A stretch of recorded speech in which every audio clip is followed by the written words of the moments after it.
Welcome.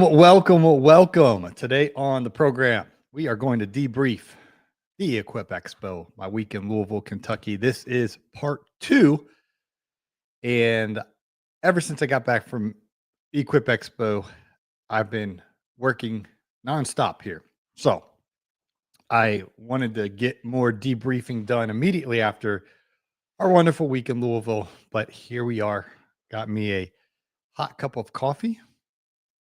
Shout outs to Vermeer on the nice coffee mug here. You probably saw that great sunlight coming in the window here. So we are ready to rock and roll here from sunny Florida. Let me know in the comments where you are tuning in from on this beautiful day. We are going to be live here on the Facebook and YouTube. And if someone could drop in the comments how the audio is sounding, I want to make sure that it sounds nice and good for you on your end. I hear it nice and good my end, but I want to make sure that you hear good on your end. All right. So if you're new to the program, welcome. My name is Paul Jameson, and I started a lawn care business back in 2011, long time ago. And around 2014, 15, I found this community of other lawn care business owners on YouTube, such as Greg Chisholm, Naylor Taliaferro, Stanley Dirt Monkey Genetic, Keith Kalfas. I started watching all these guys on YouTube back in 2014, 2015. And in 2015, a handful of these guys through the comments on YouTube basically like, hey, let's meet up in real life, or like internet friends, but let's actually meet up in real life. And Greg Chisholm kind of pioneered this, and he's like, well, I'm going to go check out that GIE Green Industry Expo in Louisville, Kentucky. And if anyone else is going, let's grab some pizza together or something. So they did. And then they put it on YouTube, and I watched this and I was like, oh man, I wish I was there. They call it FOMO, fear of missing out. And I had it. And I watched their YouTube videos back. I think it was 2015. I was like, this seems like fun. So I had a work predicament. I was working at a radio station at the time, and we had a big remote broadcast those dates that was mandatory that I attend for my radio job, which was a lot of fun. We went out, the radio station went out, in the wild, in the public, and listeners would come, talk to us. And it was a lot of fun, but I couldn't go to GIE, which since then they've changed the name to the Equip Expo. But next year, same predicament. These guys I watched on YouTube, they all went. Most of them went. They made content about it.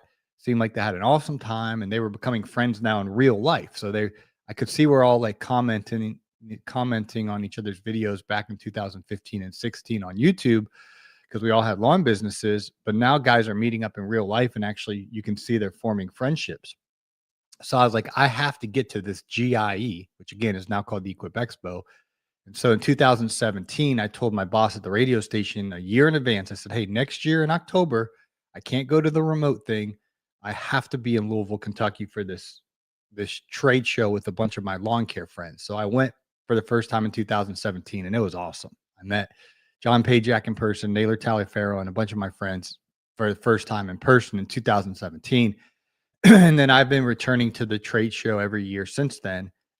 It's always in October, usually the third week of October in Louisville, Kentucky. So on today's program, I want to debrief how this year's trade show went. I made some big mistakes, which was unfortunate because this was my 8th year of going to the trade show, and I just made some just some poor choices. And I'm going to just share the stories with you. So let me get a little sip of my coffee here.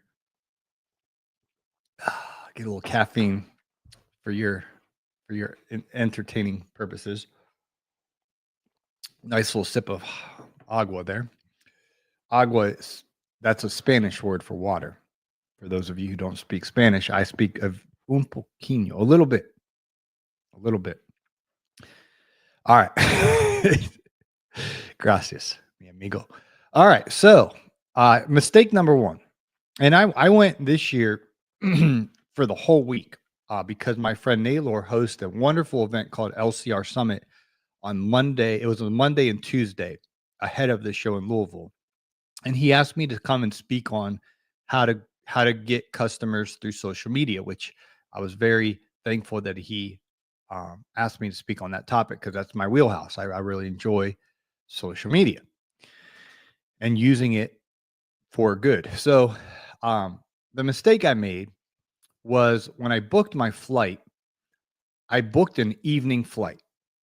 And a friend of mine who's a pilot for Delta Airlines, he told me a while ago, and I should have listened to him more carefully, but he said the best flights, this is important uh, for you, for your future, for my future, says the best flights to book are the first ones in the morning because they're usually always on time because the airlines want to start the day on time.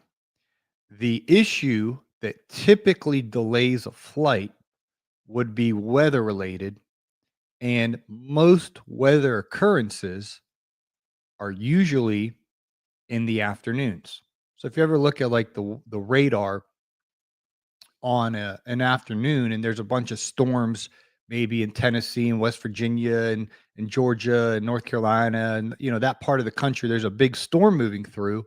Well, all those flights that are interrupted by those storms may get delayed, and then they're flying into Atlanta and then they're getting connected somewhere else, and then once it's like a domino effect, there's these delays in the afternoon, and so a lot of times these flights in the evenings get delayed.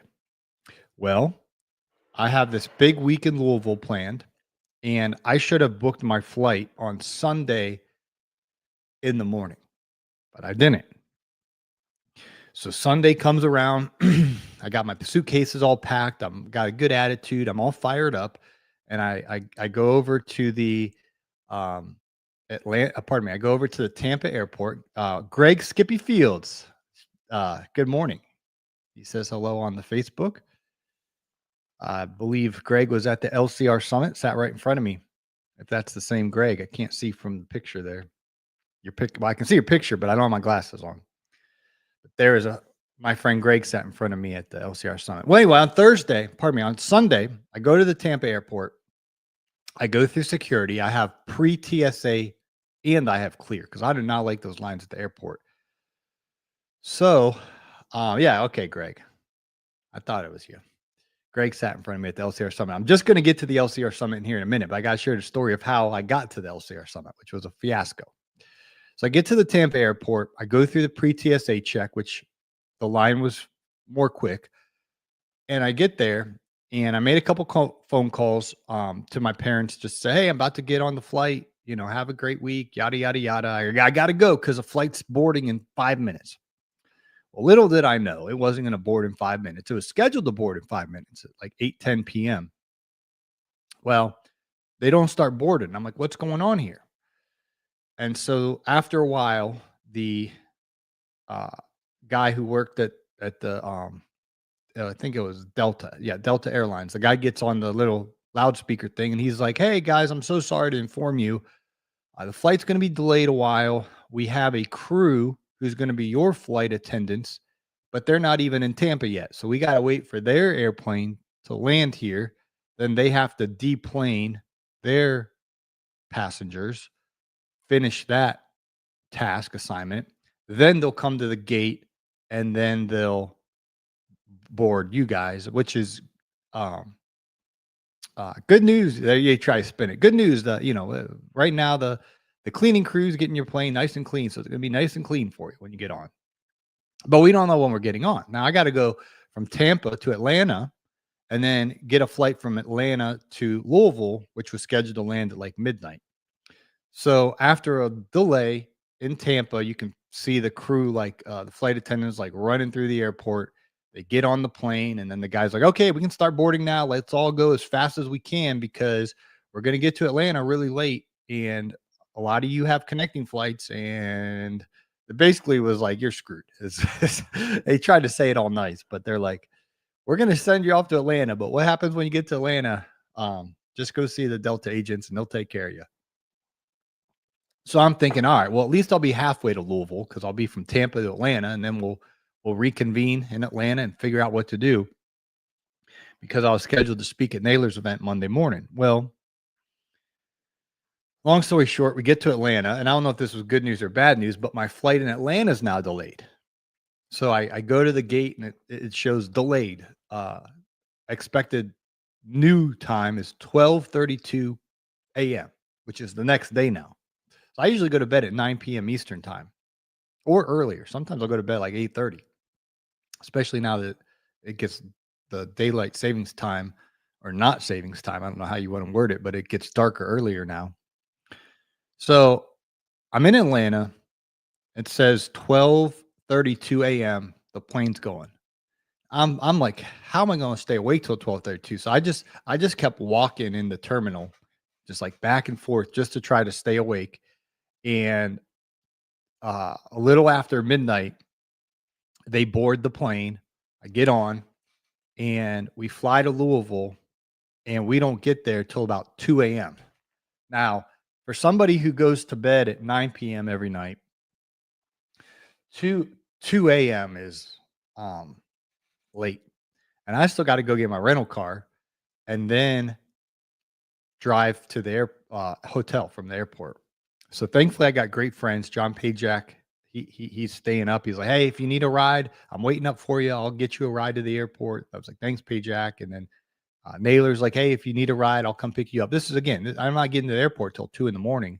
I did pre-register a rental car, but I didn't know if they're going to still be there at 2:30 in the morning. So get off the plane, go to the rental car desk, and the lady's like, you must be Jameson. I was like, how'd you know? She's like, because we're all waiting for you. You're the only one that has a rental car. Um, that was on this flight, and we're all ready to go to bed. So I got to go home and get a shower and go to bed. I'm like, it's 2:30 in the morning. Like, anyway, um, I'm tired. They're tired, so they I get in the rental car that smells. Um, I'm particular about, I like my car to smell good. I have a vehicle that I put those little air fresheners in, and every time I get in, it just smells. Doesn't smell as good as a new car. I love that new car smell, but it smells good. It smells real good. So anyway, I'm in this raggedy rental car, two something now in the morning, 2:40 in the morning, driving to the hotel. I pull up to the valet at the hotel. No one's there. I'm just like basically parked on the side of the road. I was like, I'm too tired to even worry about this. If they tow the rental car, we'll figure that out tomorrow. I literally just park on the side of the street in Louisville. I'm banging on the door because the hotel is like the door is locked, which I guess is good for security. But I'm like banging on the door. It's almost 3 in the morning now, literally. I'm banging on the door. Hey, and I was like, I'm trying to check in. You know what I mean? And so I get checked in. Payjack's still awake because he's a good friend. He's waiting for me if I needed a ride. So he greets me at the hotel, and my trip was just off to a rough start because of all of these delayed flights. Now it's 3 a.m. and I'm going to talk about circadian rhythm, which is basically our internal body clock. So it's good to actually wake up before the sunrise and actually look at the sun. It's not the UV index. There's another word I'm trying to think. When the sun comes into our eyes in the early morning sunrise, I forget all these terminologies, but it's good for our circadian rhythm, and it releases things into our body to say, "Hey, it's time to wake up." It basically gives us energy, and hey, it's time to be productive. It's daylight. And then on the opposite, when you sleep in a cool, it doesn't have to be cool, but when you sleep in a dark room with no like lights, then you get better sleep, so your body recovers more at night, and it's good for your body to get nice, good, sweet sleep. So anyway, at the hotel, I didn't have time. I like to sleep in the room dark. The hotel, they got all kind of lights. They got, and normally when I go in there, I try to turn off all these. I mean, there's so many lights, and it's not good for the circadian rhythm. So I ain't got time to worry about all this. At this point, I'm so tired. It's like 3 a.m. I just plop in the bed, and I woke up at 7 a.m. So I got 4 hours of sleep, and I wouldn't necessarily call it restful sleep. And now I'm ready to rock and roll with the LCR Summit. So I got off to a little bit of a with my health and with my sleep and with my circadian rhythm. I'm way off now. And being in Florida, I like to go walk in the sun every morning, and get that early morning sunlight. Go on my morning walk. Well, Louisville, it's like butt chilly cold, freezing cold up there. And I got to speak at 9 a.m. or 10 a.m. at this event. So I basically throw on some clothes. I go grab some breakfast at Naylor's LCR Summit, and I gave a talk for about an hour about how important it is to understand who your ideal customer is, and then make content online to let your ideal customer know that you can solve their problem. So hopefully Naylor will give me that footage and I can play that on the podcast for you so you can tune on in. But it was a wonderful event. So Monday I was at Naylor's LCR Summit all day. I know we got Greg in the comments. He was there, sat right by him. And awesome event on Monday. Monday night, I was a part of Naylor offers a VIP dinner. So I went to that and got to hang out with some of the other folks that got their VIP dinner tickets. We had a wonderful night. Oh man, it was good food. I put on like 5 or 6 pounds in Louisville. I ate like a king up there. So anyway, I live in Florida, so it's sunny. There's a lot of shadows on my face. I'm realizing because of the sun. Let me see if I go back here. There we go. It's a good problem to have, the Florida sunshine. I love it. So anyway, LCR Summit was awesome. Naylor's event. And then Tuesday crushed it. The speakers did a wonderful job. And then for those who signed up for his inner circle, we all went out to dinner. Tuesday evening, that was another good meal. I'm talking New York strip steaks, mashed potatoes, asparagus, cheesecake for dessert. I ate like an absolute king. It was so good. Both dinners, Monday night, Tuesday night. So then Wednesday, and at this point, my body still hadn't recovered. I was at like 80%. I just didn't feel as sharp as I normally feel. I didn't feel as energized as I normally did. And again, it goes back, if you're just tuning in, I should have flown out on Sunday during the day and got me a good night's sleep, with the room nice and dark, get to bed by 9 p.m., wake up, maybe go on my morning walk for the sunrise. I missed all my I missed all my daily routine. And I just kind of got out of a rhythm. I got out of sync. And then by the time Wednesday rolled around, I had wonderful time at Equip Expo. I went to several booths. I made a bunch of content that you guys will, for those of you who follow me on Instagram and the social medias, I'll be uploading this content, Lord willing, throughout the month of November. I captured so much content. John Deere had a new 100-inch lawnmower where the sides like fold up so you can mow different configurations. Vermeer has a whole bunch of new mini loaders that are absolute game changers. They are powerful. They are comfortable. I checked those out.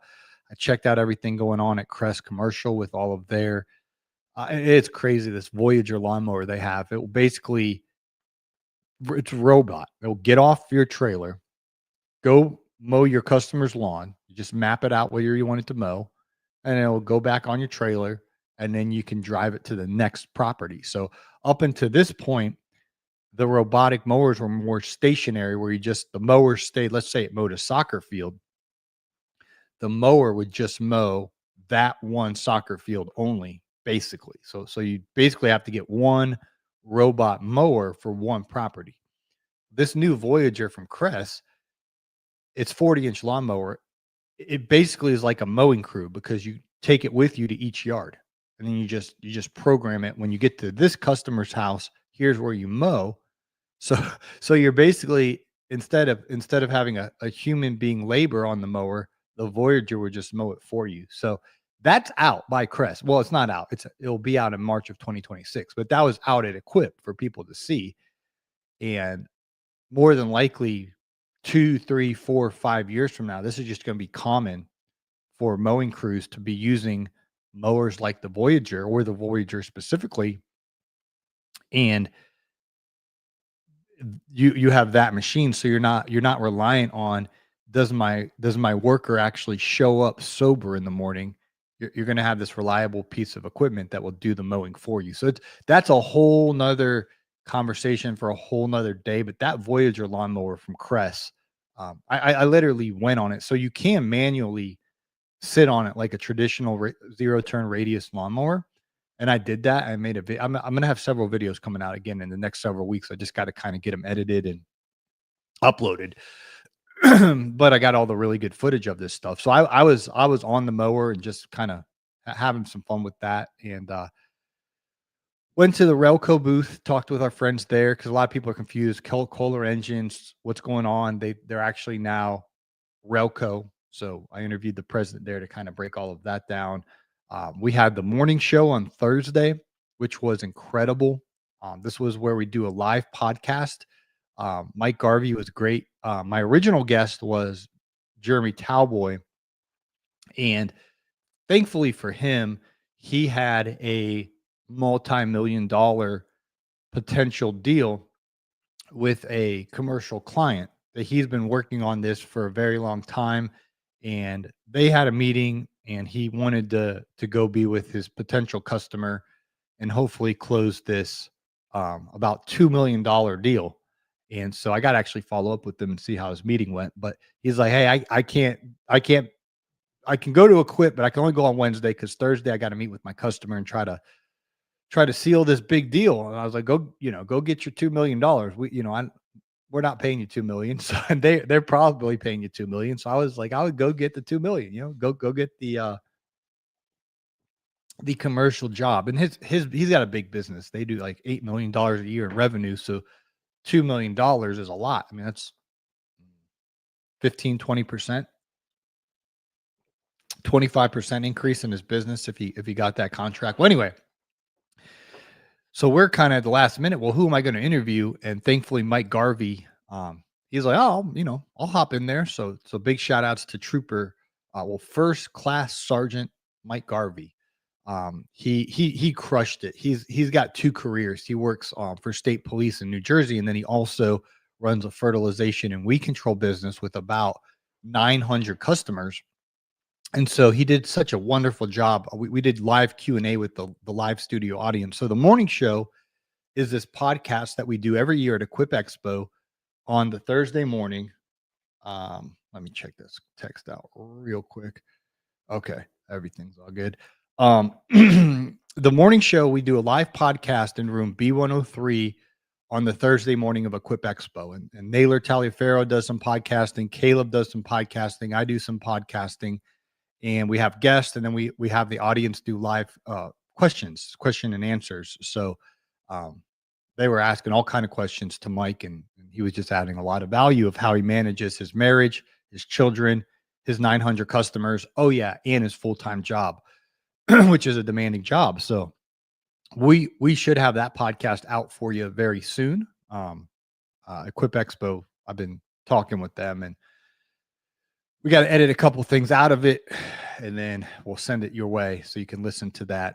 This green industry podcast that we're doing is available on Spotify and Apple, by the way, as well, for the audio edition. We have over 1,600 episodes out there, and we recently started season 2. So I had like 1,599 episodes on season 1, and I was like, you know what? Let's start a fresh new season. We're going to do a little bit different of a publishing schedule with season 2. We're going to go for now 3 days a week. Just going to try it out for this month, Monday, Wednesday, Fridays, and really help me to focus more on doing more video podcasts, which take a little bit more time. And then trying to get, I don't want to say better guests, because we've had incredible guests. I mean, up to this point, we've interviewed some juggernauts, man. I mean, we've had some amazing episodes, but I want to continue that excellence in broadcasting, that high caliber guest, and doing 5 episodes a week was just getting a little bit difficult with my current schedule. So we're going to try 3 quality episodes a week, Monday, Wednesday, Friday for now, and try to record more of those online as well, on video. And then of course you can listen to them on Apple and Spotify and wherever you listen to your podcasts. And then if you want to go back in the archives, we have over 1,600 podcast episodes to help you grow your lawn care business. So many good guests, so much quality stuff. So that's kind of the plan for the future. So the morning show was awesome. Thanks to everyone who came out and sat there. We had donuts for you. We had coffee for you. We had great podcasting with Stanley Dirt Monkey Genetic and Naylor. And then with Caleb Allman and Cornell Mack, and then as I said, Mike Garvey was my guest, and he just absolutely crushed it. From there, I just walked around Equip all day. I hung out with my friends at the Toro Company at Horizon 360, and just walked around town there, or the 1,200,000 square feet of exhibitor space. Thursday, I spent quite a bit of time outside, demoing equipment outside and walking around out there. And shout outs to Vermeer. I got to do some collaborations with them in their booth out there. And then Thursday night, we had the rally, the YouTube rally. So that's an event that Naylor does each year on the Thursday evening, where he just brings the community together for some food, some fellowship. So I swung by there for a while and got to meet some folks and hang out. And that was a lot of fun. And then I flew back to Florida on Friday. So overall, the mistake that I made, and I want to go back to this, is I should have flown out Sunday during the day just to make sure I got to the hotel at a decent time, and got to bed.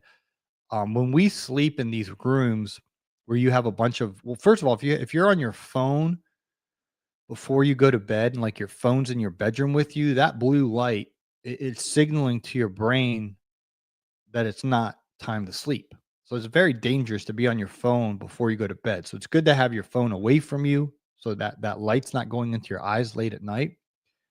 And then these rooms that have all these lights on and all this stuff, that's not good either. It's good for the room to be nice and dark when you sleep. So anyway, I wish I would, in hindsight, I wish I would have got there on Sunday. During the day, got to the hotel, got the room all prepared. So I just got a really solid night of sleep. So on Monday morning, I would have been ready to rock and roll. But instead, I didn't get to bed till 3 a.m. because of 2 delayed flights. And then I woke up at 7. So 4 hours of not the best sleep wasn't great. And then that negative effect kind of just went on. My body clock was so messed up in these hotels. I was waking up at like 2:30 in the morning on Thursday morning. I woke up at 2:30 in the morning, and foolishly, I just started getting on my phone because I didn't have anything to do. And it just that light kind of kept me up. So I didn't get much sleep on Thursday. Then Friday, I had an early morning flight, and woke up early for that around 3 a.m. So anyway, I had like 3 nights of just really strange sleep where I woke up at 2, 3 in the morning, 2 different times. Thursday morning and Friday morning, I basically woke up between 2:30 and 3 a.m. So those were long days. And then back on Sunday, I um I didn't get to bed till 3 a.m. So my circadian rhythm, my internal body clock, all of that stuff was all over the place. Oh, Ryan, we got Ryan in the house. Check this out, Ryan. Let's go. Vermeer, a coffee mug. My Iowa Hawkeye coffee mug. I guess they got the same colors as the Iowa Hawkeyes.